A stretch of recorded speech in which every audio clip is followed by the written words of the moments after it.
didn't slow me down. And then I came up with the idea. I called Rob Stone. I said, Rob, let's make another Blue Angels documentary. Never, I didn't know anything about the Hollywood world, and we found two great folks in Glenn Powell and then J.J. Abrams to help us with that. And we pressed ahead, even though it was daunting at times, and there were times when we could have quit, but we didn't. And you just don't allow yourself to be set back. So now, please welcome the official, non-official, non-sponsor of the Savannah Bananas, but a big fan. Please welcome John Fletcher. Well, thank you, my friend Jesse Cole, owner of the Savannah Bananas, and welcome to this edition of 15 on Fridays with Fletch. You're in for a treat as today's guest is the only three-time leader of the Blue Angels Precision Flight Team. After serving as the commanding officer of a carrier squadron, he joined the Blue Angels and became the commanding officer of the team. If you've watched the Blue Angels documentary, you'll see that our speaker is not just interviewed several times, but he's also an executive producer of the program. After his distinguished career with the Blue Angels, he's now a keynote speaker and a leadership consultant. We met when he keynoted an event that I attended 6 years ago. So please welcome the only three-time leader of the Blue Angels from the U.S. Navy, Greg Boss Wooldridge. Boss, how are you doing Hello, today? Fletch. Yeah, hey, how are you doing, my friend? This is I'm great to see you. wonderful. It's so great to see you Cool. again. So one of the most patriotic experiences I've ever had is seeing the Blue Angels at an air show when you're seeing our military's best of the best flying in formation. It made my heart beat faster and I was swelling with pride. Tell us about that. Well, I was blessed to have that opportunity. It's an undeserved legacy that I now have, but I learned so much flying with the Blues. We take a lot of slightly above average people and train them and teach them and embed in them a level of trust like you've never seen. I mean, you can imagine being 18 inches apart at 400 miles an hour, sometimes 12 inches apart by design, not accidentally, and how to do that with trust. But when I said we take a little above average people, these are young men and women that have served our country in the Navy and Marine Corps, and we take them and we fold them into our culture, and that's a culture of gratitude. We say glad to be here a lot, but you can't have that without the trust. So it was a treat. It was an honor. I mean, to go in front of the American public and show them what their military can do. And we've seen examples of that over the last year or so. The incredible men and women that serve. We just want to be a sampling that people can see up close and personal. Well, and when you're talking about a little bit above average, isn't it like the top 1/1000th of a Oh, percent no. that the from the Navy that are in there? Our flying gets to that point, right? And we do it through a framework of learning and performance that develops the ability to, fly some things that most everybody else can't do. But we're given the opportunity to learn that. And that's what's great about it because that opportunity presents itself when you have people that are humble and willing to learn and don't have, like a little bit of a cocky fighter pilot attitude. That doesn't set with us. And if somebody gets a little bit of this, we fix that pretty quick and in a good way, in a humorous way, and we get back on board. So really, I appreciate what you said about being the top 1/10 of 1%. But that's what we get to, I think. And I say that as modestly as I can. That's where we get to uh, based on the training processes we use. Well, and so just because somebody is a top gun, excuse me, in the Navy does not mean that they're going to qualify or be guaranteed a position. So what does the selection process look like, the interview process? Yeah, that's really good question. We have a six plane formation, right? Now this goes beyond just the six pilots. There are 10 other officers in this endeavor, in this squadron, and about 120, 130 men and women that are enlisted folks. Let's talk about, though, the six that fly in the formation. Every year, three of those six are brand new to the Blue Angels. They've got a prerequisite number of flight hours, 1,200 or so, in the Navy, and having served aboard aircraft carriers. So they've done some pretty demanding flying.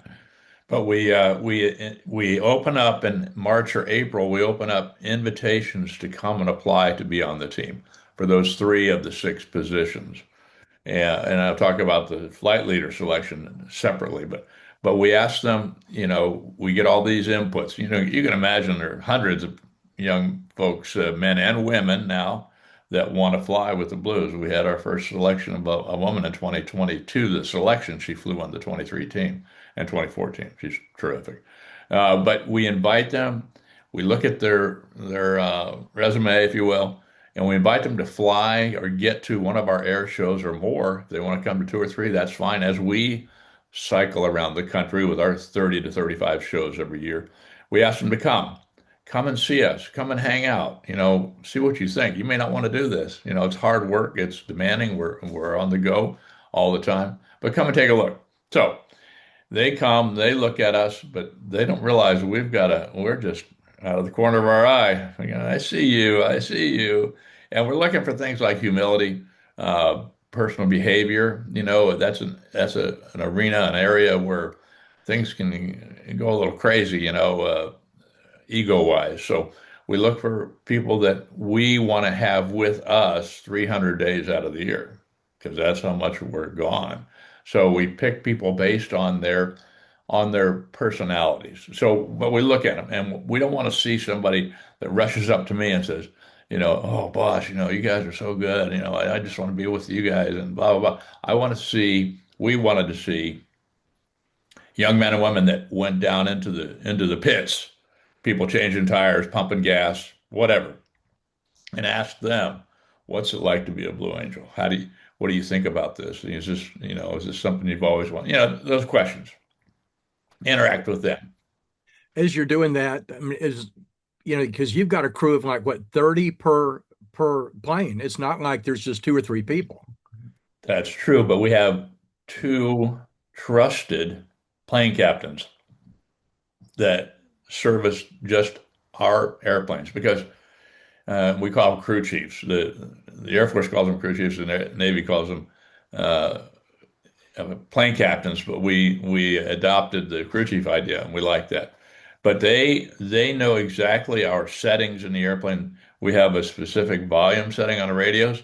We have like 15 strap settings that have to be adjusted just perfectly. And they get to know us and what our druthers are so that when we step into that airplane that we haven't pre-flighted, first time in my life, I got into an airplane I never pre-flighted, but we have such trust in these two crew chiefs, and they pre-flight, and we step in. That airplane is set up exactly for us, a seat height. All those things are custom. Like nowadays, you got cars, you hit a button, oh, this is driver number one, and everything starts moving around. Well, we had crew chiefs that did that for us. So, yes, there's 140 or 130 men and women, but they do a lot of different jobs. There's admin jobs and everything else. So it's not like they're directly involved in setting up that airplane. As I watched the documentary that you're the co-executive producer of, Yeah. it shows them going in the dark to start their day and ending their day in the dark. There's a lot of dedication. Tell us about the training time that it takes to be ready for the shows.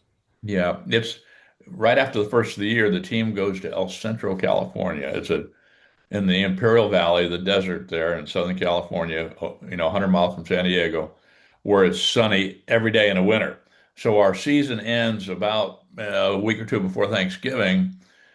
We take on our new teammates and we start flying a little bit in Pensacola, Florida, the home base of the team. And then right after the first of the year, we scoot on out to El Centro without families, without our cars, without our dogs, without anything, except us to get into a study mode, a concentrated training mode where we'll fly, because the weather's so nice, we'll fly twice a day, 6 days a week, sometimes three times a day, 6 days a week. Used to be five, and now we dabble on Saturdays as well for 10 weeks.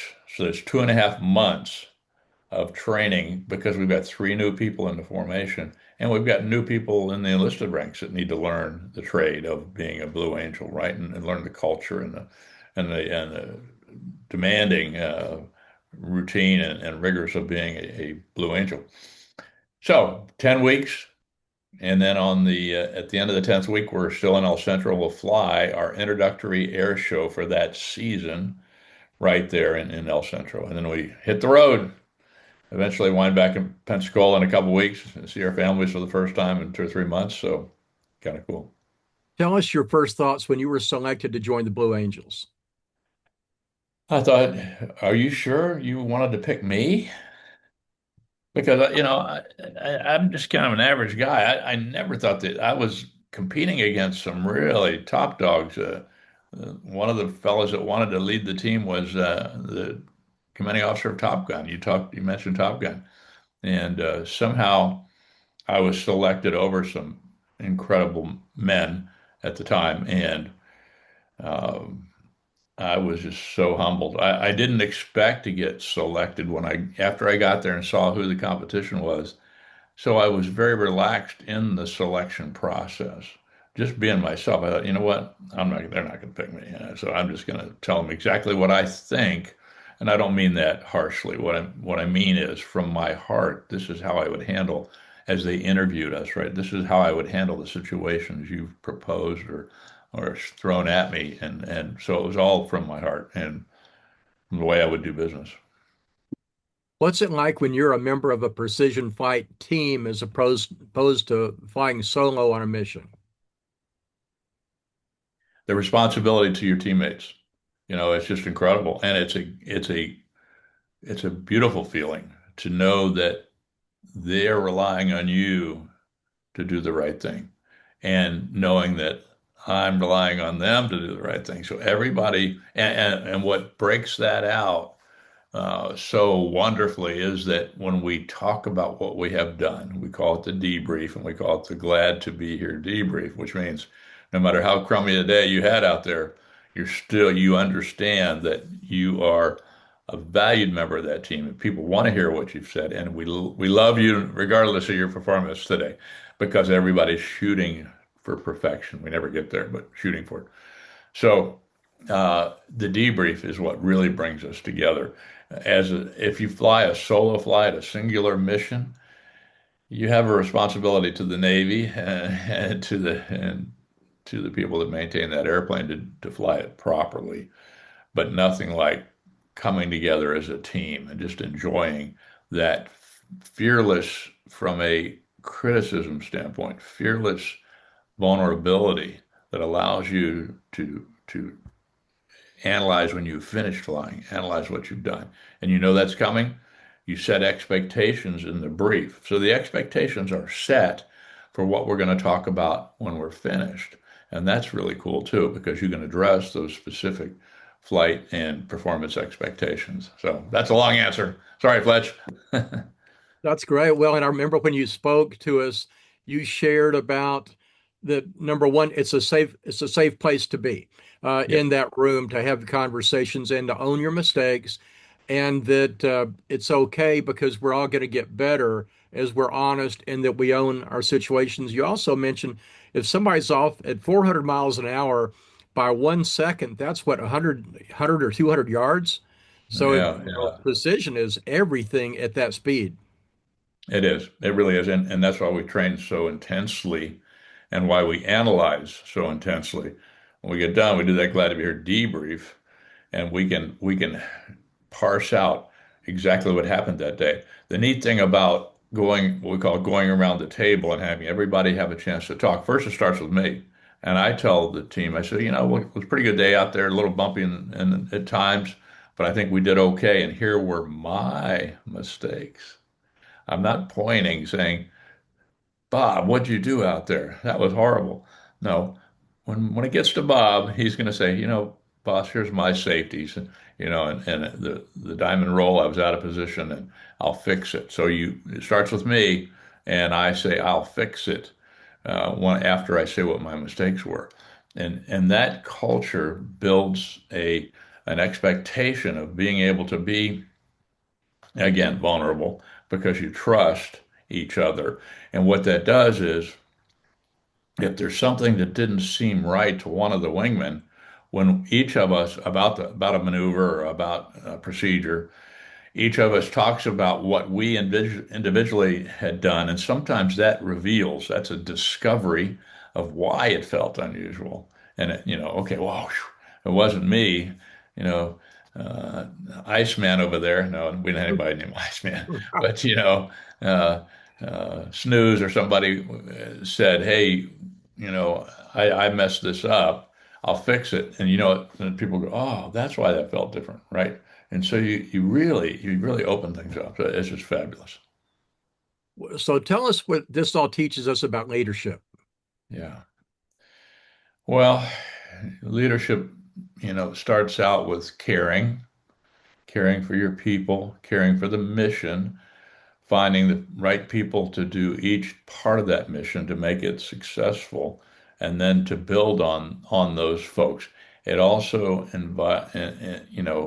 involves being self-indulgent, and what I mean there is open to is inviting analysis of what you've done, and caring that you're going to get your people into positions where they'll be able to lead and show them that leadership is not this onerous burden that a lot of people see when you're the CEO or the department head or CO or flight leader, whatever that might be. It's not onerous. It's challenging, but it sure is fun, and you work that into what you're doing. So with great humility, you lead that team and you make sure that things that go well, when that happens, you recognize those who have made it go well, not yourself as a leader. So you praise those great accomplishments that others have made for you. You mentioned about the glad to be here phrase. Tell us what that means because I know you give little stickers away to Yeah. people at the air shows. I've got one here on my phone. I don't know if it'll show up. There it is. Glad to be Yeah. here. Yeah. Yeah, it's just a part of the culture of gratitude. We're so thankful. Look behind me. We get to fly those airplanes, right? Whew. It doesn't get much better than that. And we get to go all over the place. So I took the team to Moscow and to other places in the former Soviet bloc and uh, European countries. It was fabulous. So there's a lot of great things that can happen. Flying San Francisco, oh man, around the Golden Gate Bridge, doesn't get any better than that either. But what makes it special are the teammates, the people you get to work with because of that extraordinary trust you have with each other and the ability to be vulnerable without being, chastised for doing something. You can be vulnerable. And so that sounds like, oh man, you can do anything and get away with it. No, what that creates is a sense that I have an obligation to do this right. I owe it to my teammates. They're trusting me to do my absolute best. So I'm going to be prepared. I'm going to know what we're doing, and I'm going to execute to the utmost of my ability. Now, if I fall short, they know I gave it my best, and I'm glad to be here, right? So I'm always glad to be here. I'm glad to be in that process that creates such great performance. Boss, what does it feel like to sit in the cockpit of the Blue Angels jet for the very first time? It's daunting.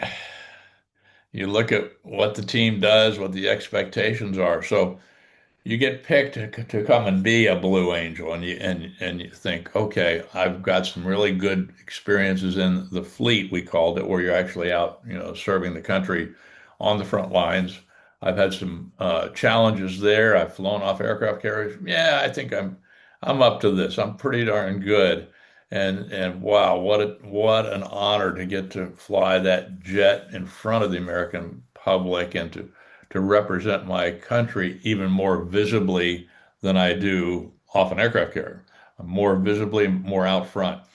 And then you experience your first backseat ride because you get a backseat ride before you get in the front seat. And because we have some two-seaters, two or three in each year in the squadron, mostly single, but we get to ride in the back seat. And when you get in the back seat and experience that first ride, and you see what these men and women are doing, you're going, whoa, wait a minute. When I got my first ride, I blacked out twice in the back seat. And I thought, so my beliefs and my ability were really hammered there. I was brought to a level of humbleness, is that a word? That was instructive for me because I thought, okay, Wooldridge, you've got to up your game, man. You've got to really get it, and maybe you can't do it. And I talked to some of my teammates, talked to some former bosses. I said, look, we all felt that way when we started. So you ask, Fletch, what does it feel like to get in the jet for the first time? Well, all those things come to light, and you just realize the obligation and responsibility you have to do your absolute best for your teammates, but also as you represent the Navy and Marine Corps. You talked about the two-seaters. Are those the ones that you take the media people with on the rides? Yes, sir. Yeah, every show site, the team will pick what they've come to call now influencers, right? Because that's what we're there for. We're to influence people about the essence of being in the Navy and Marine Corps. We're recruiting tools, frankly. And we don't throw that out right up front, but it's kind of obvious the way people react to what we do. But we get folks that serve the community or in their media, they're in the media. They could be sports stars that is going to draw media to their flight, and it promotes what we do. And they see what we do. You get an NFL football player or somebody like that, put them in the back seat and take them around, and they come out of there and go, "Whoa, this is pretty something cool." You're the only three-time leader of the legendary Blue Angels. Why three times? Why? Yes. Yeah, there were one. So I was a leader, and leaders were picked to relieve me. In one case, it was an administrative issue that had to be sorted out. And so they sent him away for a while, and I was called back to lead. So that was very shortly after I had turned the team over to him. So I led for about 7 or 8 months until he got exonerated from the potential of what he was being looked at for, and went on to command a base in California. Enjoyed that. Got ready to retire for after a couple of years at Lemoore Naval Air Station, and the team ran into a problem again with the lead. So they said it was the 75th anniversary, or no, sorry, the 50th anniversary of the team goes back. And they said, we really need somebody to lead the team. Can you come back? And I said, well, I've got my retirement is around the corner. You're going to have to change that date. And I haven't flown in 2 years. So there were some things that were formidable for me to look at. But I said, if this is the way we got to do it, let's try to get it done. And we went back to El Centro, and I turned over command to my executive officer there in Lemoore with the approval of my Admiral boss. I said, "Hey, Admiral, look, this is what they want me to do." And he said, "Okay, we'll figure it out for you." And I went back, and after about a week, we had the team back in ship shape, and we were ready to go on the road again. So it worked out fine. That's why I had three opportunities to lead. I've seen you speak and you talk a lot about trust. Tell us about that. Yeah, trust. Trust is uh, you develop it when you put yourself at the risk of someone else. I mean, you're saying, I trust you. They trusted me to lead them properly, to have a cadence, to show the same character, to show the same commitment.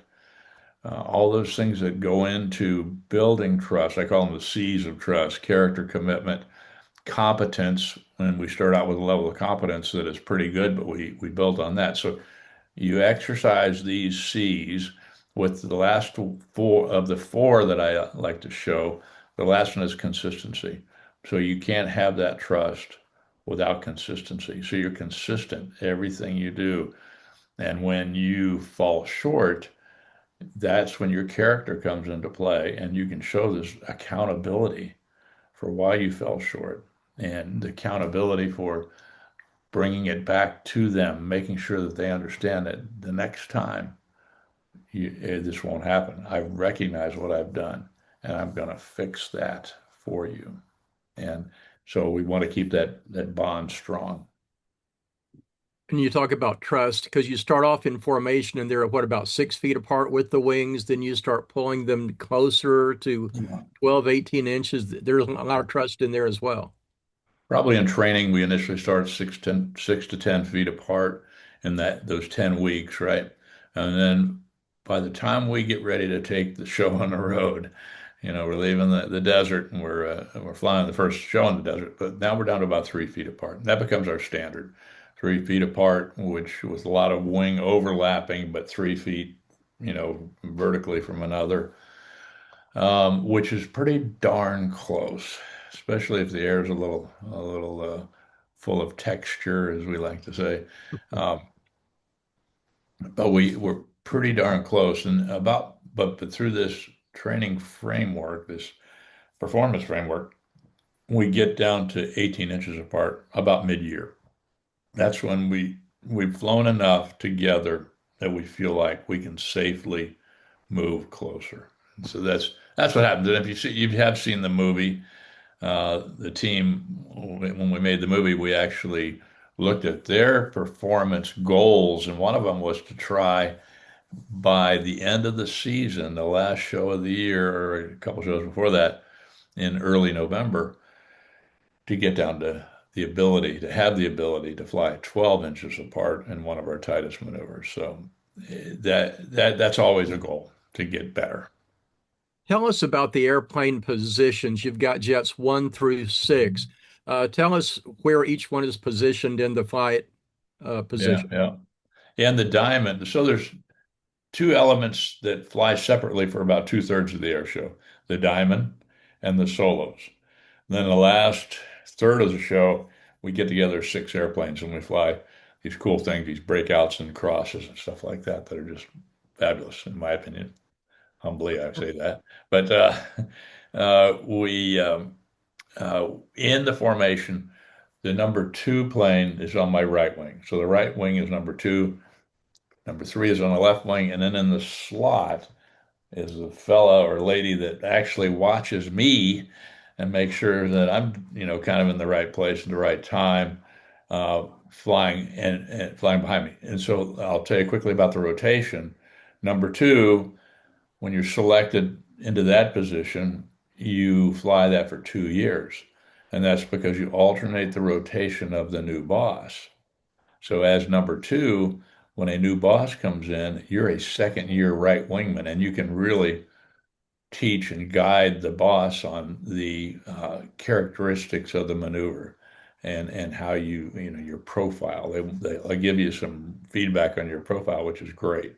Number three over here on the left wing, you can't see my hands on it. Maybe you don't need to, but under my left wing is number three. First year, number three. Number three is a very difficult position because a lot of times the rolls go into you and you push away in formation. Very hard. Number three flies 1 year as number three and then moves to number four in his or her second year. And then they're gone. But that's because they've had that experience of watching all the people work. Number five and six. Five is the lead of the two solos. Six is the opposing solo. And they go out and do these things that look like they're going to hit and turn and high performance, 7, 8 G, well, not 8 Gs, 7.5 Gs, high performance stuff. So the number five, the lead solo, the previous year was number six. So he or she moves up to be the lead solo. So that's how that formation looks and works. And there's a lot more specifics, but that's a snapshot. Well, you're talking about G's. That's really so stressful on the body. I had the honor. There was an air show in Waco, Texas, about 20, 25 years ago, and they brought the Wow. Concorde in, and I was allowed to be on the Concorde.